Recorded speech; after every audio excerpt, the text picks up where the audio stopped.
Over the weekend, it became official. The Atlanta Falcons are going to guarantee that $10 million roster bonus for Kirk Cousins, which you suggested, Alex. You hit the nail on the head. They're going to see how this thing plays out. And I think this entire deadline was kind of overblown. Like, if you look at the reality of this $10 million thing, if he were to not be on the roster next year and he goes and signs elsewhere, it counts against that $10 million. He'll probably sign. Maybe he signs for the vet min and tries to stick it out. Probably doesn't. It's Kirk Cousins. The guy's going to go out there and try to get money, and someone will probably pay him $20 million or more to be the starting quarterback for their team. So there's really not a world where you're probably going to pay that $10 million to Kirk Cousins next year. And when you think about it that way, what's the point? What's the point of releasing him? You get no cap relief. There's absolutely no reason for them to do this, especially if they can somehow around June, maybe after June, a quarterback goes down. God bless July, whatever that quarterback is. God bless the guy, but I need an injury out there. There's always injuries. Yeah. Like, there's one thing that we can count on in this league. It's a team needing a quarterback. Like, there has never been in the history it could be mid-season. In the history of this sport, been 32 good quarterbacks in the league at one time, ever.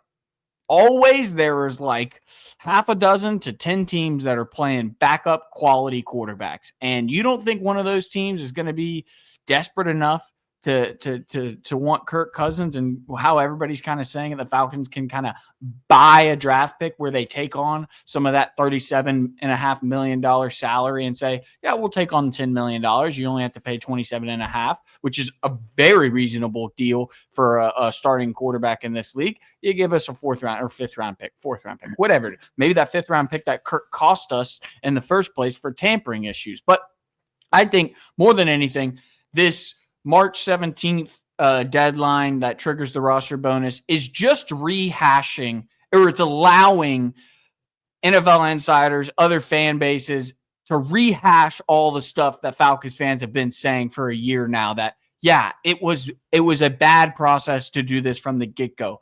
But there is no incentive financially or, through the roster to get rid of him in terms of cutting him. The only reason that it makes sense is if you truly believe Kirk Cousins is going to be a cancer in your locker room while you're trying to give Michael Penix the reins and be like, this is your team. You do not have to worry about us going back to Kirk. It's not going to happen, outside of injury. If that is your chief worry, then I get it. That's okay.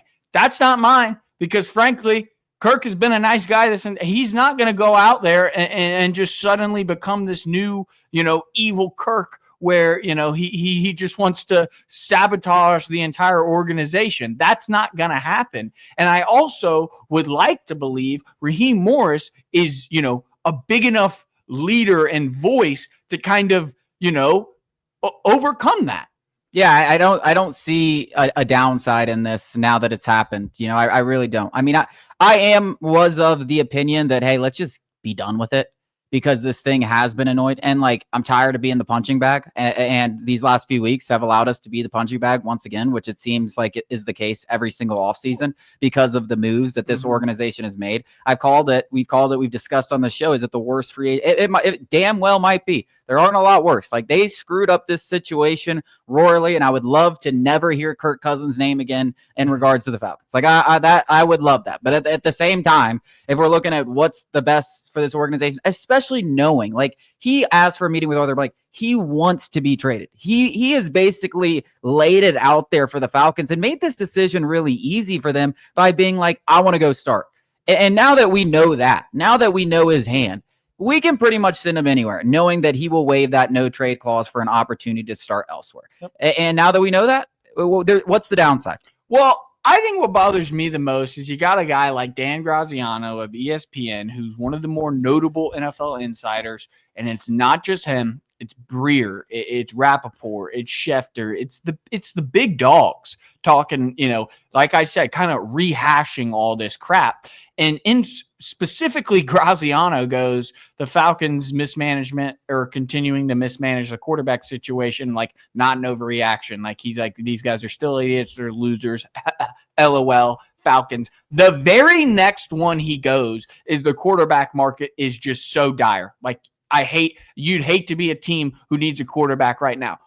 The irony, hey, idiot, You just said how dumb the Falcons were for keeping Kirk Cousins and then immediately go, oh, every team needs a quarterback. Like, yeah, don't you see the logic now of the Falcons, keeping Kirk Cousins? There is nobody in the draft that probably should start next season. Right. There really isn't. Maybe Cam Ward, maybe Shedeur, maybe one of those guys ends up being a capable start. Probably shouldn't start next season. Right. I think most people would agree with that. The only real free agent outside or trade candidate outside of Kirk Cousins left is Aaron Rodgers. Well, he can only go to one team. And you look around the league, you got the Vikings. They could be a landing spot for Aaron Rodgers, and that happens. That full circle thing, which I'm dying to happen. Brett Favre reincarnate, like it'd just be sick story. Like he goes and takes and I'd love to see him with those weapons because I still think Aaron Rodgers has some juice. But if he were to sign in Minnesota, because I don't think Kirk's going back to Minnesota, that leaves you with the Steelers, who are trying to make the playoffs, just made a big move for DK Metcalf, desperate for a quarterback. Like that seems like a very, very reasonable destination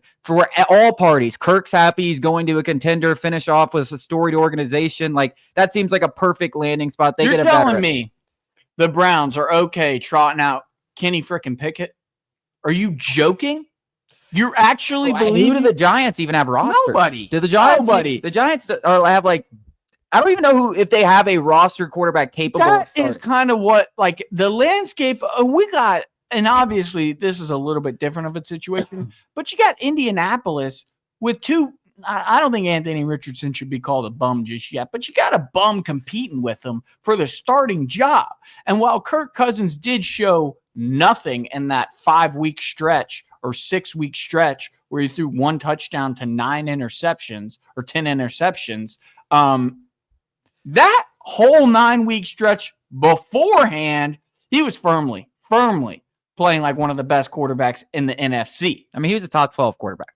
And if you're thinking about pay scale, if you're getting that guy, if we take on some of that $37.5 million salary, you're paying around $30 million for a starting quarterback, an above average starting quarterback, you're getting away with robbery. Yeah. I mean, 60, like, think about some of these deals. I mean, we're talking about Brock Purdy potentially resetting the market when he becomes a free agent. Like, that's going to be double what Kirk Cousins is going to make. Like, Trevor Lawrence, I know people still believe in his ability, but what he's shown on the field thus far has not lived up to the fact that he's making $55 million a year. Like, well, you can get Kirk Cousins for exactly half of that. Like, literally exactly half of that. And Kirk Cousins, when they were on the field and he was healthy, was a better quarterback than Trevor Lawrence. 6-3. Yeah. And the Falcons roster wasn't great. Juggernaut. I mean, he was setting franchise records.